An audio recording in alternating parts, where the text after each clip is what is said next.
உங்களோட பேர் என்னங்க? எங்கேருந்து வரீங்க? உங்களுடைய தரவரிசை எண் என்ன? என்ன துறை எடுத்திருக்கீங்க?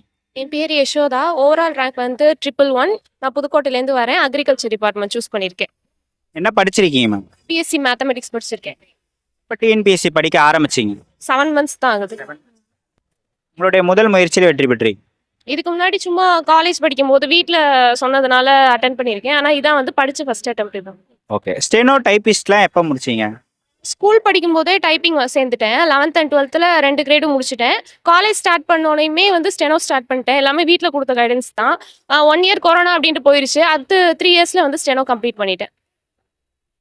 இப்போ நீங்கள் டிஎன்பிஎஸ்சி படிக்க ஆரம்பிச்சப்புறம் என்ன படிக்கணும்? எங்கேருந்து படிக்கணும்? இதெல்லாம் தெரிஞ்சுக்க எவ்வளோ நாட்கள் எடுத்துக்கிச்சு உங்களுக்கு? எனக்கு வந்து கம்ப்ளீட்டாக ஒரு 2 மந்த்ஸ் வந்து பிளாங்காக இருந்தது. என்ன படிக்கணும்னு தெரிஞ்சுமே என்னால் வந்து மெமரைஸ் பண்ண முடியல. ஏன்னா ஸ்டெனோ படிக்கிறவங்க எல்லாருக்குமே மேஜராக இருக்க ப்ராப்ளம் என்னன்னா, அவங்களால வந்து டக்குன்னு மெமரைஸ் பண்ணிக்க முடியாது. எனக்கு ஒரு 2 மந்த்ஸ் எடுத்துச்சு. ஆனால் இன்ஸ்டியூட் போனேன். டாஃப் அகாடமியில் படித்தேன் புதுக்கோட்டையில். ஸோ அங்கே வந்து கைடன்ஸ் நல்லபடியாக கிடச்சிது. ஒரு 2 மந்த்ஸ் கழிச்சு அதுக்கடுத்து அப்படியே படிக்க ஆரம்பிச்சிட்டேன். எத்தனை கேள்விகள் போட்டீங்க? நான் 144 கொஸ்டின்ஸ் போட்டிருந்தேன். தமிழ் நீங்கள் எந்த மாதிரி படிச்சீங்க அப்படின்றத சொல்லுங்கள். தமிழுக்கு என்னென்ன புத்தகங்கள்லாம் படிச்சீங்க? வெளி புத்தகங்கள் எதுவும் படிச்சீங்களா? எப்படி படிச்சீங்கன்றத சொல்லுங்கள். தமிழ் வந்து ஃபர்ஸ்ட் ஸ்கூல் புக்ஸ் தான் படிச்சுட்டு இருந்தோம். ஒரு 6th, 7th, 8th இது 3ம் பழைய சிலபஸ் படி படிச்சுட்டு இருக்கும்போது தான் வந்து சிலபஸ் சேஞ்ச் ஆகுதுன்னு சொன்னாங்க. சொன்னதுக்கப்புறம் என்ன பண்ணோம்னா, ஃபர்ஸ்ட் வந்து புக்கில் இருக்க எல்லா இலக்கணமும் படிச்சு முடிச்சிட்டோம். முடிச்சதுக்கப்புறம் சுரேஷ் அகாடமி இது பண்ண அந்த பெரிய புக் ஒன்று, அதுக்கப்புறம் புத்தா புக் ஒன்று. இது 2யும் வச்சு தான் படித்தோம். போக போக 2 புக் வந்து மேனேஜ் பண்ண முடியல. புத்தா புக்ஸ் மட்டும் தான் படித்தோம். அதுக்கப்புறம் வந்து கவர்மெண்ட் அகாடமி இது மாதிரி உள்ள எல்லா இடத்துலையுமே நோட்ஸ் கலெக்ட் பண்ணி படித்தோம். அவ்வளோதான் படித்தோம். அதை மீறி வேறு எதுவும் படிக்கல. ஒரு 7 மாதம்ன்றது ஒரு ஷார்ட் பீரியட் தான். முதல் 2 மாதம் வந்து எப்படி படிக்கணுன்றதை தெரிஞ்சுக்கிறதுலே போயிருந்தாலும் 5 மாதம் தான் டைம்ன்றபோது எப்படி அது ஒரு ஒரு ஹெக்டிக்காகவே இருக்கும். தொடர்ச்சியாக படிச்சுக்கிட்டே இருக்கிற மாதிரி இருக்கும். அதை எப்படி மேனேஜ் பண்ணீங்க? உங்களோட ஒன் டே ஸ்டடி பிளான் எந்த மாதிரி இருக்கும்? நான் வந்து பார்த்தீங்கன்னா, ஒர்க் பண்ணிட்டு படிச்சுட்டு இருந்தேன் கொஞ்சம் பார்ட் டைமா. அதுக்கப்புறம் அதை ஃபுல்லாவே ஸ்டாப் பண்ணிட்டேன். ஒரு 8 ஹார்ஸ் படிப்பேன் டெய்லி. எப்படின்னா, இப்போ எப்படி நான் ஒதுக்கிக்குவேன் அப்படின்னா, தமிழ் அண்ட் மேத்ஸ் எப்பவுமே கம்பல்சரி வந்து ஒரு 4 ஹார்ஸ் படிச்சே ஆகணும். அடுத்து மீதி இருக்க ஜிஎஸ்ஸை வந்து நான் 3 பார்ட்டா பிரிச்சுக்குவேன்.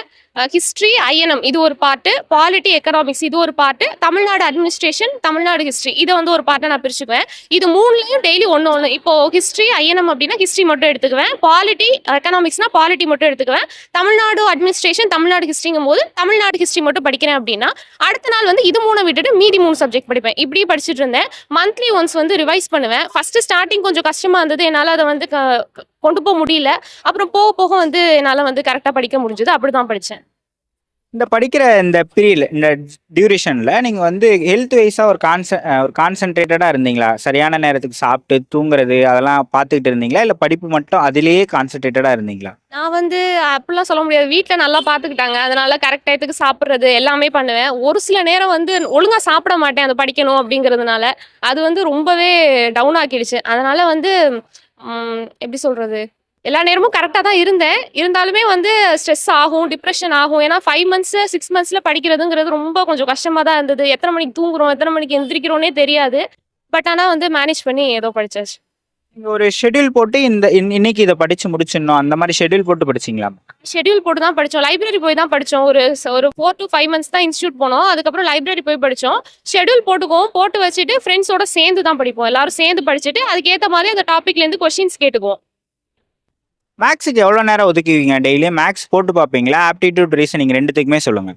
ஆக்சுவலாக டிஎன்பிஎஸ்சிலே எனக்கு நல்லா வந்ததுன்னா எனக்கு மேக்ஸ் தான் வந்தது. மற்ற சப்ஜெக்டை கம்பேர் பண்ணும்போது. அதனால மேக்ஸ்க்கு வந்து ஸ்டார்டிங்கில் பார்த்தீங்கன்னா ஒரு 2 to 3 ஹார்ஸ் ஒதுக்குனேன். ஆனால் அதுக்கு மேலே வந்து அடுத்து போக போக நான் அதெல்லாம் ஒதுக்கல. டெஸ்ட் போட போட எனக்கு அதுவே ஓகேவா இருந்தது. எந்தெந்த டாப்பிக்லாம் எனக்கு வரலையோ அந்தந்த டாப்பிக்கை மட்டும் நல்லா கான்சென்ட்ரேட் பண்ணேன். ஆனால் ஒரு 2 ஹார்ஸ் 1 ஹவருக்கு மேலே நான் மேக்ஸ் போட்டதில்லை. அது மேக்ஸ் வந்து நல்லா வந்தது எனக்கு. அப்போ நீங்கள் 6 டாபிக் சொன்னீங்க ஜிஎஸ்ல. அப்போ ஜியாகிரஃபி, சயின்ஸ் அதெல்லாம் ஒமிட் பண்ணிட்டீங்களா? அதுக்கு என்ன பண்ணீங்க அது?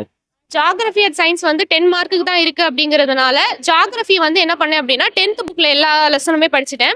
6th to 10th உள்ள பாக்ஸ் கண்டென்ட் எல்லாமே தனியாக எடுத்து வச்சு எங்களுக்கு ஒரு வாட்டி டெஸ்ட் சொல்லியிருந்தாங்க அகாடமியில். அதனால வந்து அதை படிச்சுக்கிட்டேன். மற்றபடி 11th 12th எல்லாம் ஜியாகிரஃபிக்கு போல. அதுக்கப்புறம் சயின்ஸ் பார்த்தீங்கன்னா சயின்ஸ் எதுவுமே படிக்கல. ப்ரீவியஸ் இயர் கொஸ்டின் மட்டுமே வந்து விஸ்டம் கிருஷ்ணா அகாடமியில் ப்ரீவியஸ் இயர் கொஸ்டின்ஸ் வந்து வாங்கியிருந்தேன். அதை மட்டும் ஒரு லாஸ்ட் ஒரு 10 நாள் இருக்கும்போது அதை மட்டுமே ஃபுல்லாக வந்து பார்த்துட்டு போயிருந்தேன். உங்களுக்கு நோட்ஸ்லாம் எடுக்க நேரம் இருந்துங்களா? நோட்ஸ்லாம் எடுத்தீங்களா? ஸ்டார்டிங்கில் நோட்ஸ் எடுக்கலான்னு பார்த்தேன். ஆனால் கொஞ்சம் சீக்கிரமே நோட்டிஃபிகேஷன் வந்துருச்சு. ஒரு 6 மாதம் தான் இருக்குங்கும் போது நான் வந்து செலக்டிவான டாபிக்ஸ்க்கு மட்டும் நோட்ஸ் எடுத்தேன். ஹிஸ்ட்ரிக்கு நோட்ஸ் எடுத்தேன். அதுக்கப்புறம் பார்த்தீங்கன்னா, தமிழ்நாடு ஹிஸ்ட்ரிக்கு நோட்ஸ் எடுத்தேன். ஜியோகிராஃபிக்கு நோட்ஸ் எடுத்தேன். அவ்வளோதான், வேற எதுக்குமே நோட்ஸ் எடுக்கல. இப்ப நம்ம நோட்ஸ் எடுக்கிறோம் அப்படின்னா, அதுக்கு முன்னாடி எத்தன வாட்டி ரீட் பண்ணியிருக்கணும் அப்படின்றத சொல்லுங்க. அதுக்கு முன்னாடி வந்து ஒரு வாட்டி ரீட் பண்ணிட்டு, அதுக்கப்புறம் பார்த்தீங்கன்னா, அத ஒரு தடவ நல்லா படிச்சு நீங்க வந்து எல்லாமே தெரிஞ்சுக்கிட்டதுக்கு அப்புறம் நோட்ஸ் எடுக்கும்போது, உங்களுக்கு எது எது இம்பார்ட்டன்ட், எது எத எடுத்துக்கணும், எது எது வேண்டாம் அப்படிங்கிறது தெளிவா தெரியும்.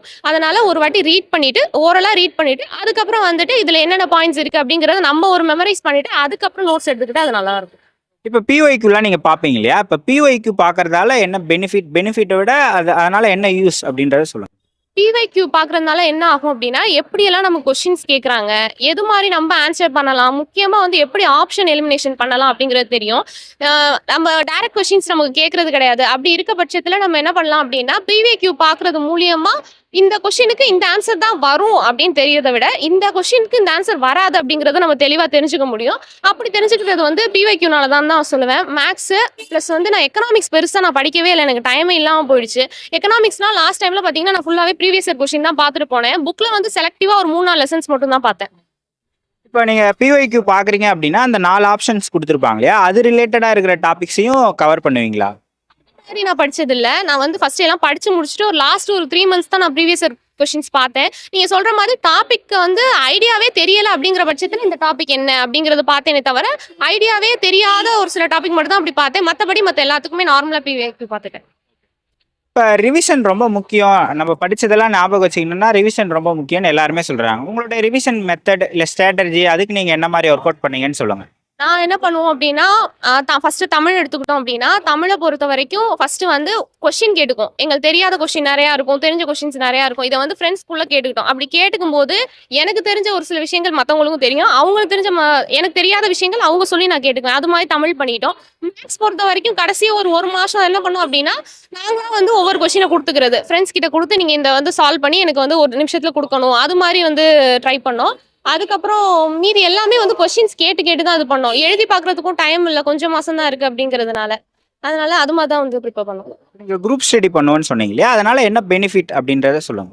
அதான் நமக்கு தெரிஞ்ச விஷயங்கள் மத்தவங்களுக்கு தெரியும். நமக்கு தெரியாத எவ்வளவோ விஷயங்கள் இருக்கு. அதெல்லாம் வந்து சேர்ந்து படிக்கும்போது மட்டும் தான் அவங்க கிட்டேருந்து நமக்கு கிடைக்கும். நம்ம ஒரு விஷயத்த கூகுள் பண்ணி அதுலேருந்து தெரிஞ்சுக்கிறத விட இன்னொருத்தவங்க மூலியமா அப்படியே கேட்கும்போது நமக்கு வந்து மைண்ட்ல அப்படியே இருக்கும். உங்களுக்கு மொபைல் டிஸ்ட்ராக்ஷன் இருந்ததா படிக்கிறப்ப? சோசியல் மீடியாலாம் பயன்படுத்துனீங்க? நெறையா இருந்தது. ஆனா என்ன பண்ணிட்டேன்னா, மொத்தமா எல்லாத்தையும் அன்இன்ஸ்டால் பண்ணி விட்டுட்டேன். யூடியூப் மட்டும் இருந்தது. யூடியூப், டெலகிராம் சேனல்ஸ் மட்டும் வச்சிருந்தேன். ரொம்ப அவாய்ட் பண்ணேன்னு சொல்ல முடியாது. மத்தபடி வாட்ஸ்அப் இது மட்டும் அப்பப்போ பார்த்துக்குவேனே தவிர, வேற எதுவும் பெருசா மொபைல் டிஸ்ட்ராக்ஷன். எக்ஸாம் ஹால்ல என்னென்ன மிஸ்டேக்ஸ்லாம் பண்ணக்கூடாதுன்னு சொல்லி.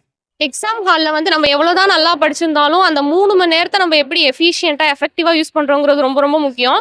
நம்ம எவ்வளோதான் நல்லா படிச்சிருந்தாலும், அந்த 3 மணி நேரத்துல கொஞ்சம் பதட்டப்பட்டுட்டோம் அப்படின்னா, ஒண்ணுமே இல்ல.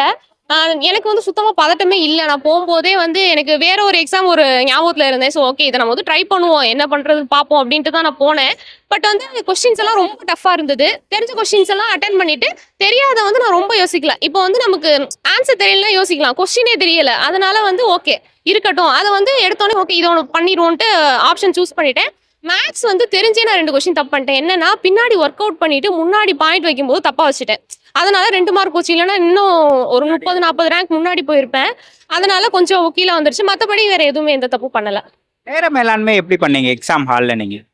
அது வந்து எப்படின்னா, தமிழுக்கு வந்து 1 ஹவர் ஒதுக்கிடுவோம். அகாடமிலயும் அப்படிதான். மேத்ஸ்க்கு 1 ஹவர், ஜிஎஸ்க்கு 1 ஹவர் இப்படிதான் வந்து ஒதுக்கி வச்சிருந்தோம். அது என்ன ஆயிடுச்சுன்னா, தமிழ் டஃப்பா இருக்கிறதுனால இப்ப என் ஃப்ரெண்ட்ஸ் என்கிட்ட சொன்னது என்னன்னா, தமிழ் டஃப்பா இருந்ததுனால நாங்க 1 1/2 மணி நேரம் எடுத்துக்கிட்டோம் அப்படின்னு சொல்லி சொன்னாங்க. ஆனா வந்து நான் என்ன பண்ணேன்னா, எவ்வளோ டஃப்பா இருந்தாலும் பரவாயில்ல 1 ஹவர் தான் எடுத்துக்கணும்ட்டு 1 ஹவர் மட்டும் எடுத்துக்கிட்டு தெரியாத கொஸ்டின்ஸ் என்ன பண்ணிட்டேன்னா ஸ்கிப் பண்ணிட்டேன். லாஸ்ட்டா பார்த்துக்கலாம் அப்படின்னு சொல்லிட்டு ஸ்கிப் பண்ணிட்டேன். அடுத்து மேத்ஸ் வந்து அகாடமில எப்பவுமே ரொம்ப டஃப்பா இருக்கும் மேத்ஸ் குடுக்குறது. ஆனா இங்க கொஞ்சம் ஈஸியா இருந்தது மேத்ஸ். அதனால ஒரு 30 to 40 மினிட்ஸ்க்குள்ள நான் முடிச்சுட்டேன். அதுக்கப்புறம் ஜிஎஸ் எப்பவும் போல 1 ஹவர். எனக்கு பேலன்ஸ் வந்து ஒரு 1/4 மணி நேரம் சும்மாவே தான் நான் உட்காந்துருந்தேன். நீங்க என்ன மெசேஜ் சொல்றீங்க படிக்கிற ஆஸ்பிரண்ட்ஸ்? எதையும் காதுல வாங்காதீங்க. மொபைல் டிஸ்ட்ராக்ஷன்ஸ் வச்சுக்காதீங்க. எவ்வளோ படிக்கிறீங்களோ அந்த அளவுக்கு நல்லா சாப்பிடுங்க, நல்லா தூங்குங்க. ஒரு சில பேர் வந்து 24 மணி நேரம் படிக்கணும்னு படிப்பாங்க. அப்படிலாம் எதுவும் படிக்க தேவை கிடையாது. நீங்க படிக்கிற நேரத்த ரொம்ப நல்லபடியா படிங்க. ஒரு சில பேர் சொல்லுவாங்க, கூட இருக்கவங்களுக்கு சொல்லிக் குடுக்காத அப்படிலாம் சொல்லுவாங்க. அப்படிலாம் இல்ல. கூட இருக்கவங்களுக்கு சொல்லிக் குடுங்க. அப்பதான் அவங்க கிட்ட இருந்து 4 விஷயம் உங்களுக்கு தெரியும். ஏன்னா அவங்க ஒண்ணும் நம்ம கிட்ட கேட்டாதான் தெரியும்லாம் இல்ல. அவங்களுக்கு வந்து யார்ட்ட வேணா கேட்க முடியும். ஆனா உங்கள்ட்ட கேட்கறதுக்கு காரணம் என்ன அப்படின்னா, நீங்க சொல்றது அவங்களுக்கு புரியுதுன்னு அர்த்தம். அதனால முடிஞ்ச அளவு சொல்லிக் குடுங்க. நெறைய பேர்ட்டேருந்து கத்துக்கோங்க. நெகட்டிவிட்டீஸ் வந்து அவாய்ட் பண்ணிருங்க. நெறைய பேர் நெறைய பேசுவாங்க. அத காதுல வாங்கிக்காம நம்ம படிப்பு மட்டும் பார்த்தோம்னா கண்டிப்பா கிளியர் பண்ண முடியும். இந்த யாருக்கு நன்றி சொல்லணும்னு நினைக்கிறீங்க இந்த ஜேர்னில? ஃபர்ஸ்ட் என் பேரண்ட்ஸுக்கு நன்றி சொல்லணும். ஏன்னா வந்து நிறைய ஸ்ட்ரகிள்ஸ் வந்து ஃபேஸ் பண்ணி தான் இந்த இடத்துக்கு வந்திருக்கோம். இது என்னோட கனவு இல்லை, வீட்டில் உள்ளவங்க எல்லாரோட கனவு இந்த இடத்துக்கு வரணுங்கிறது. செகண்ட் வந்து என்னோட ஃப்ரெண்ட்ஸ். நான் டவுனாக இருக்க நேரத்தில், நானே எனக்கு கூட இல்லாத நேரத்தில் எனக்கு வந்து மோட்டிவேட் பண்ணது என்னோட ஃப்ரெண்ட்ஸ் தான். உன்னால் முடியும், நீ கண்டிப்பாக உன்னால் இது பண்ண முடியும் எல்லாம் நான் சொல்லுவேன். எல்லாரும் சொல்லுவாங்க, ஒரு 4-5 வருஷம் படித்தவங்களாம் இருக்காங்க, உன்னால் எப்படி கிளியர் பண்ண முடியும் அப்படிலாம் கேட்பாங்க. அப்படிலாம் எதுவுமே கிடையாது. நீங்கள் வந்து கொஞ்சம் மாதம் படித்தாலும் ஒழுங்காக படிச்சீங்க அப்படின்னா கண்டிப்பாக வந்து உங்களால் கிளியர் பண்ண முடியும். நன்றி மேம். தேங்க்யூ.